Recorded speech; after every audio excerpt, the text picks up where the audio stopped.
Tracy, I'm impressed you got that Ephphatha right? So no two, it's just a double F, basically, another way to write it. Have you ever been afraid to speak out? To say something? When I was 11 or 12, my father was a very outspoken person. Some in the church thought he was too outspoken. We were living in Wagner, South Dakota, population 1,600 at the time, and my dad had gotten very involved with a local group of Native Americans, part of the Lakota people. And at that time, in the early 70s, there was a pretty big movement going on in our country, led by Russell Means and Dennis Banks, called the American Indian Movement. Some of you may remember that back in your day. And you wouldn't think, right, that little Wagner, South Dakota would ever be on the radar of anybody.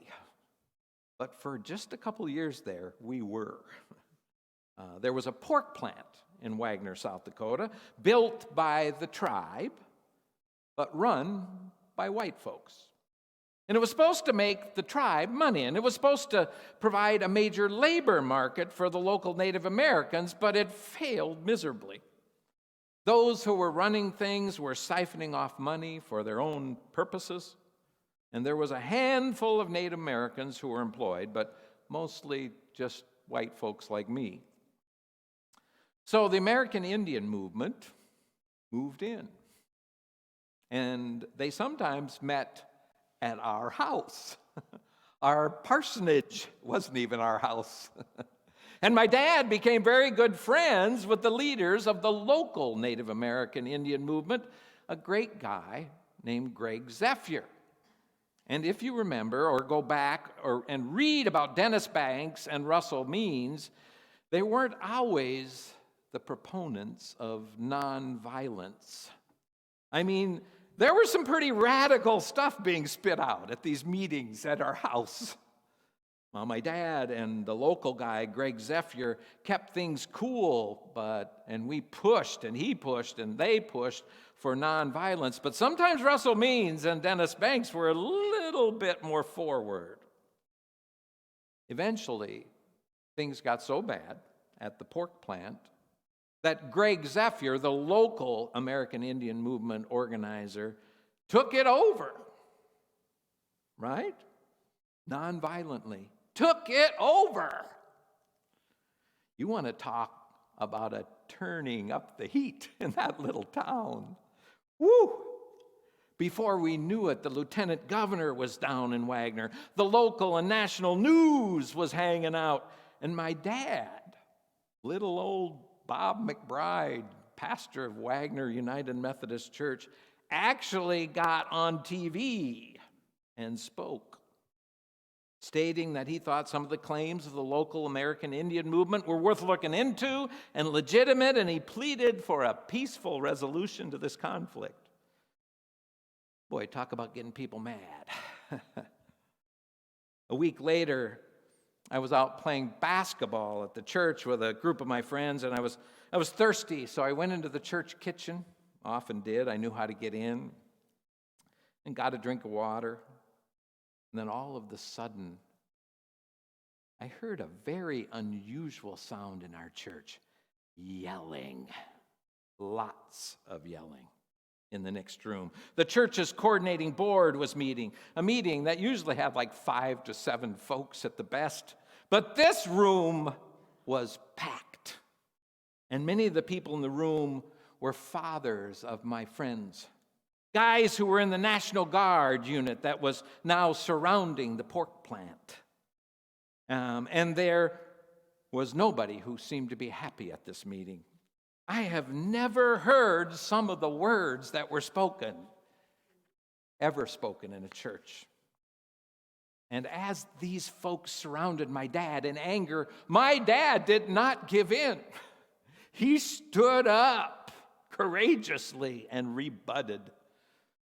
And as he did, as I heard all this noise, I found my throat closing up. And the next thing I knew, I was actually hiding in that kitchen, overwhelmed with fear. You ever been there? I just didn't know what to do with all of it. And I also knew too well what it meant.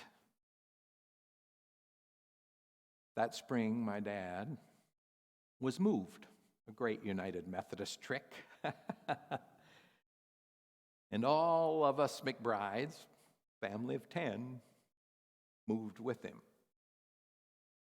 And me, Brooke McBride, I didn't speak much at all that whole high school years.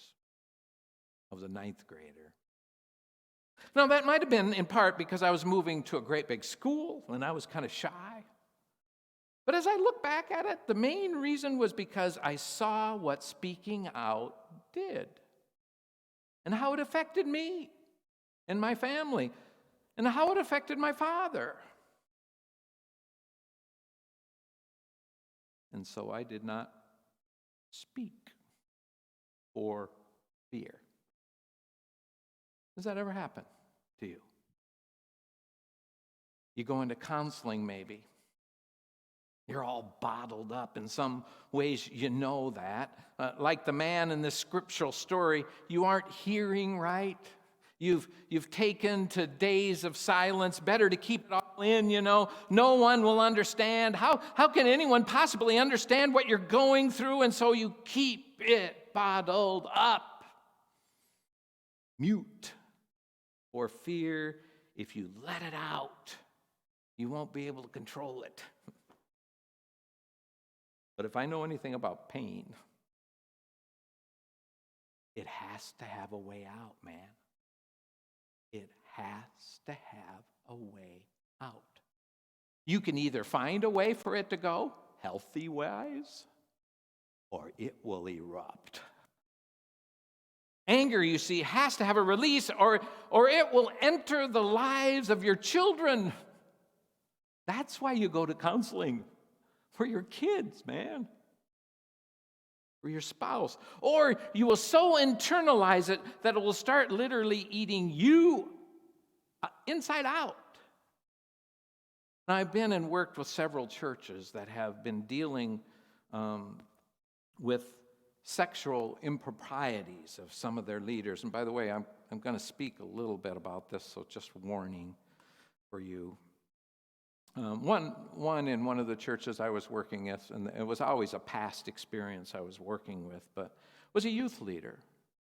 And another, an influential layperson. And in both of those communities that I worked with, these churches, there was a sickness that was eating that community up from the inside out. And no one would name it. Because no one would speak it, and therefore no one heard. They were, I hate to say it, but a deaf and mute community. And to work with them was one of the most frustrating experiences of my life because there were so many secrets, tying them up in knot after knot after knot, and nobody seemed to know why.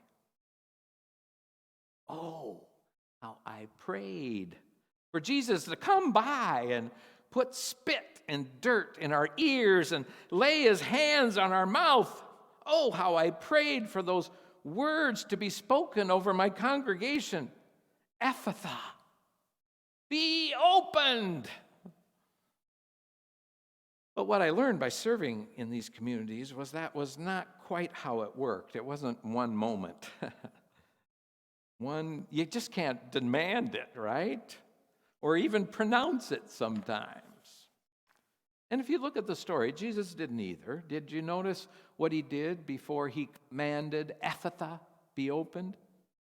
Well, the story tells us that Jesus took this man aside, away from the crowd, and he touched the man's ears and spit and touched the man's tongue. Now relax. I did not do this with those congregations, and I don't plan to do that with you. But metaphorically, I think it was some of what I did. I mixed my life up with that congregation's life. I rode tractors. I went to ball games. I walked 1,000 miles in their shoes. I listened to them. My dirt got mixed up with their dirt. And by building up trust, there became a cleft palate, if you would, a safe place there, right? And in that safe place, we began to wade into the waters together and into the waters of those places that are still not safe enough to hear. And so then soon people started to speak out, tell the truth, the story. By the way, I just hope you know that this church is a huge fan of counseling and spiritual direction. We house 2 counselors here at Bear Creek who come out of the Puget Sound Counseling Service, and we have several trained professional counselors right here in our midst. It's a wonderful gift for us, folks. Use it. But speaking and listening to those things that bind us up is also our work, the church's work, you see? As our Sunday night Lenten feast that we've been having these amazing times of people opening up. Ephphatha. They're opening up. People, I think, have felt safe enough there in those moments to share deep from their souls. And I have too. And I think those of us who are there are so aware that this kind of sharing is something we haven't had for a while, and we've needed it. It's more than just reading a book and talking about it. It's more than just reading a scripture passage and learning what it means. It's about encountering the scripture or the book with all of who we are. We got to bring some with it. We got to come to it or it won't speak. It's about bringing our life right beside that scripture passage and mixing our dirt with the dirt of these stories. It's about bringing your soul alongside it and letting it get into the cracks of who we are so that Christ, God's loving kindness, can open us up and release all the secrets and fear and shame we thought we had to hold until we died. Man, that's a long way to hold it. That's a long time, folks. Right? Now, as some of you might know, I was sexually abused as a child. I know just a little bit about shame and fear and the fear of not wanting anyone else to know. I also know just a little bit about the loneliness of that shame and that fear and the loneliness that it causes. And how that loneliness just whispers those labels, big ones, the negative ones, all the time, into the caverns of your heart and your soul. But I also know something else. I know Good Friday, but I also know Easter. I know a community called the church that has helped me, surrounded me with love to the point that I was able to share some of that burden. I want to share that story with you. When I was a junior high kid, right in the middle of all this junk, my dad made me go to church camp. Man, somebody who's had that happen does not want to go to church camp. And I did not want to do it. I mean, who wants to go to junior high camp with a bunch of puberty-ridden kids when you're so uncomfortable with your body that you can't even look at a mirror? But Dad insisted. And when I got there, I met this amazing, huge instrument of God's loving kindness. His name was Eric, and unlike me, who was about 5 foot at the time, Eric was like 6'8". He was a huge guy. And his arms looked like they could touch the sky for me, big hands. And when we played volleyball, he could like take on all 6 of us, And he would reach, he didn't have to run. It seemed like he could just reach that far and that high. And his laugh, oh my gosh, it just filled the room. We all loved Eric. He was so full of grace. And every morning he would invite all of us on a pre-dawn walk. It was optional. But one morning I decided to go. It was just one girl, Eric, our counselor, and me that morning. There probably should have been another adult, but that was way before all that was thought about. And although I was hesitant, what I loved about it was that we didn't have to talk. Perfect for me. We just walked. And I liked that. And one morning, I kept going each morning, and one morning we hiked up to the top of the lookout and we watched the sunrise. And as that sun rose, I could feel something just touch, not my skin, but inside, And as that sun rose and I felt that touch, it was something that said it was okay, that I was safe, I could let it out. And for some reason, out it poured. I just bawled. And 30 minutes later, I felt, I don't know if it was 30, it might have been 5, it felt long. But I felt 4 gentle hands just touching me on the shoulder. 2 tiny female hands, a little 6th grade girl, and 2 gigantic hands. I didn't say anything. That was enough. But the next week, my dad got me a counselor. Eric had written him a note, and it was there that healing, Ephphatha, opening up, started to happen in my life. I wonder, as I ponder Eric's huge, beautiful, grace-filled hands, if Jesus had hands like that. Don't you think so? I wonder, as I ponder the gentle touch of those hands on my back, if that's how the deaf and speechless man finally heard Ephphatha open up. And I wonder, as I look at all you, if Bear Creek has those kinds of hands.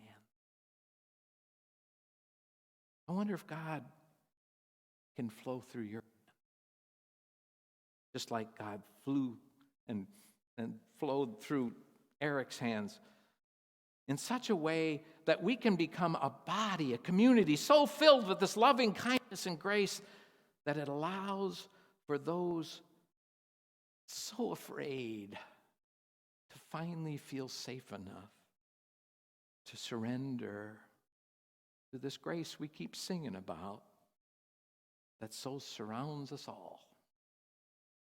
What do you think? You got those hands? I think you do.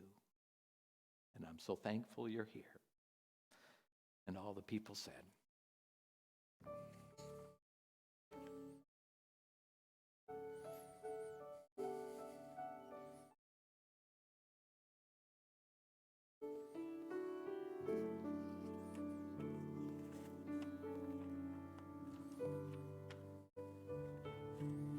I invite you to close your eyes. Go back to the beginning of the service when we were remembering what it felt like to be connected beyond just our sight. The feeling of each other in the room. The feeling of each other's presence, of our breath, our heart beating together.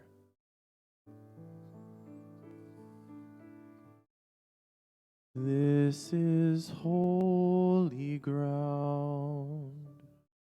We're standing on holy ground. God is present, and where God is holy ground. This is holy ground. We're standing on holy ground. For our God is present, and where God is holy. We are standing on holy ground, and I know that there is healing all around. Let us sing our praises now.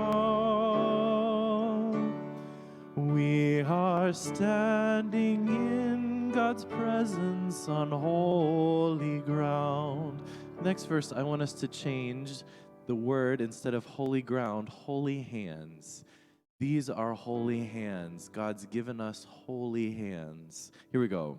These are holy hands. God's given us holy hands. For to walk with courage and walk God's path is holy. These are holy hands. God's given us holy hands. For to walk with courage, to walk God's path is holy. We are standing on holy ground, and I know that there is healing all around. Let us sing our praises now. We are standing in God's presence on holy ground. A couple more times as we invite those who are helping with communion to come forward.